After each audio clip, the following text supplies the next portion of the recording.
రాష్ట్రంలో ఇంత దిగజారిన రాజకీయ పరిస్థితులు, దిగజారిన లా అండ్ ఆర్డర్ పరిస్థితులు, రెడ్ బుక్ పరిపాలన ఎందుకు కొనసాగనిస్తా ఉన్నారు అని చెప్పి నేను అడుగుతా ఉన్నా.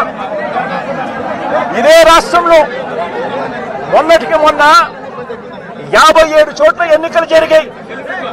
ఈ 57 చోట్లకు జెడ్పీ చైర్మన్లు ఎన్నుకునే కార్యక్రమం కానీ, ఎంపీపీ వైస్ ఎంపీపీలను ఎన్నుకునే కార్యక్రమం కానీ, కోఆప్షన్ సభ్యులను ఎన్నుకునే కార్యక్రమాలు కానీ, ఉప సర్పంచ్ ఎన్నుకునే కార్యక్రమాలు కానీ, వీటి అన్నింటిలోనూ కూడా 57 చోట్ల రాష్ట్రంలో ఎన్నికలు జరిగితే 7 చోట్ల చంద్రబాబు నాయుడు గారికి వాతావరణం సరిగ్గా లేదు అని, తాను గెలిచే పరిస్థితి ఎక్కడా కూడా కనిపించడం లేదు అని, ప్రలోభాలు పెట్టడానికి ఇంకా సమయం కావాలి అని ఏకంగా 7 చోట్ల ఎన్నికలు చంద్రబాబు నాయుడు గారు పోస్ట్పోన్ చేయించారు.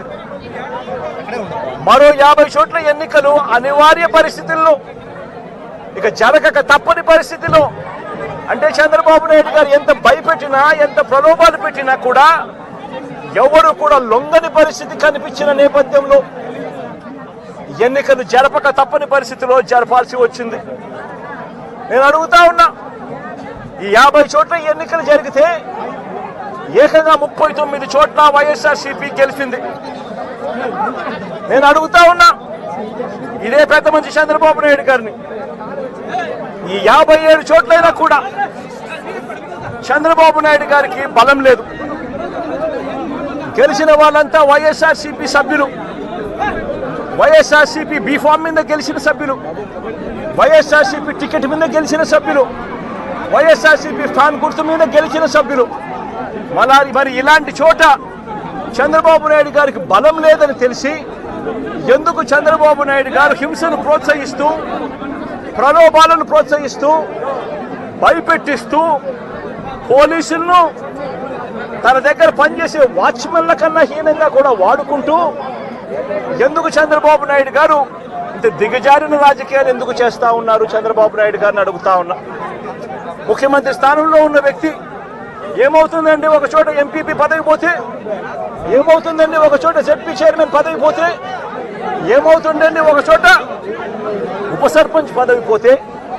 నేను అడుగుతా ఉన్నా ఇదే పెద్ద మనిషి చంద్రబాబు నాయుడు గారి, ముఖ్యమంత్రి కాబట్టి, అధికారంలో ఆయన ఉన్నారు కాబట్టి, రాష్ట్రంలో ఏ పదవైనా కూడా తనకు బలం లేకపోయినా కూడా, తనకు సంఖ్యాబలం లేకపోయినా కూడా, తాను ముఖ్యమంత్రి అన్న అహంకారంతో ఏ పదవైనా కూడా నాకే కావాలి, ఏ పదవైనా కూడా నేను దౌర్జన్యం చేస్తాను అని చెప్పి లా అండ్ ఆర్డర్ను పూర్తిగా నాశనం చేసిన పరిస్థితుల మధ్య ఈరోజు రాష్ట్రంలో పరిపాలన సాగుతూ ఉంది.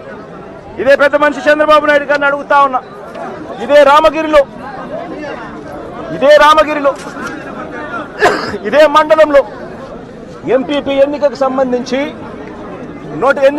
ఎంపీపీ ఎన్నికకు సంబంధించి నోటిఫికేషన్ ఇచ్చారు. 10 మంది ఎంపీటీసీ సభ్యులకు గాను ఇక్కడ వైఎస్ఆర్సీపీ 9 మందిని గెలిచింది. 9 ఎంపీటీసీలు వైఎస్ఆర్సీపీ అయితే కేవలం ఒకే ఒక్క చోట తెలుగుదేశం పార్టీ గెలిచిన పరిస్థితులు. మరి నేను అడుగుతా ఉన్నా, మరి ఇక్కడ ఎంపీపీ స్థానానికి ఎన్నిక నోటిఫికేషన్ జారీ అయితే 9 సభ్యులున్న వైఎస్ఆర్సీపీకి రావాలన్నా, ఒకే ఒక్క సభ్యుడు గెలిచిన తెలుగుదేశం పార్టీకి రావాలన్నా? మరి ఎందుకు చంద్రబాబు నాయుడు గారు ఈ మాదిరిగా ప్రతి చోట కూడా వాళ్ళ ఎమ్మెల్యేలను రెచ్చగొడతా ఉన్నారు, ప్రతి చోట కూడా అప్పుడు స్థానిక ప్రజాప్రతినిధులను రెచ్చగొడతా ఉన్నాడు, పోలీసులను దుర్వినియోగం చేస్తూ ఉన్నారు.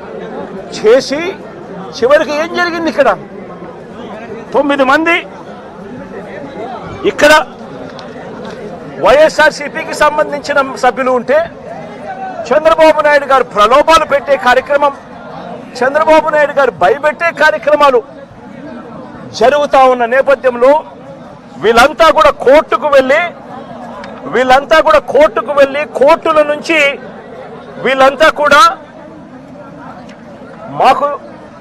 మాకు ప్రాణహాని ఉంది, ఎంపీపీ ఎలక్షన్లలో మేము పార్టిసిపేట్ చేయాలి అని అంటే మాకు ఇబ్బందికర పరిస్థితులు ఉన్నాయి అని చెప్తే కోర్టు అక్షింతలు వేసి పోలీస్ ప్రొటెక్షన్తో ఈ ఎన్నిక జరిపించండి అని చెప్పి కోర్టు ఆదేశాలు ఇస్తే, కోర్టు ఆదేశాలతో 8 మంది కోర్టు ఆదేశాలతో ఎంపీటీసీలను తీసుకొని వస్తూ ఉంటే మధ్యలో పోలీసులు ప్రొటెక్షన్ తీసుకొని పోలీస్ ప్రొటెక్షన్తో వీళ్ళంతా కూడా ఇక్కడికి వచ్చి ఓటు వేయాల్సిన పరిస్థితి.